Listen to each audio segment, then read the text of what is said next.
দাদা, একবার আমাদের সুযোগ দিয়ে দেখুন। কেন্দ্রে তো দিয়েছিলাম, কি করেছেন? গ্যাসের দাম, পেট্রোলের দাম বাড়িয়ে মানুষকে নাজেহাল করে ছেড়েছেন।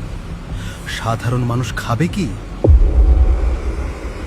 দিদিরা, ভোটটা কিন্তু আমাদেরই দেবেন। আমরা লক্ষ্মীর ভান্ডার বাড়িয়ে দেব।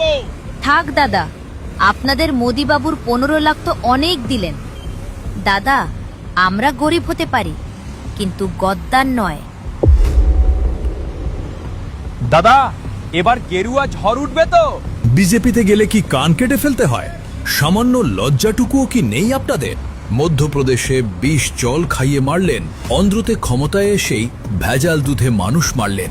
এবার কি এসছেন বাংলা শেষ করতে? আমরা এলে চাকরির চিন্তা নেই। ঠিক যেমন আপনাদের ত্রিপুরার ডবল ডবল চাকরির মতন ভাওতা, তাই না? দেশে বেকারত্ব কমাতে কি করেছে? অন্যান্য রাজ্য থেকে বাংলায় কত লোক চাকরি করতে আসে খবর রাখেন? আমাদের জেনারেশন ডেটাতে বিশ্বাস করে কথাতে না।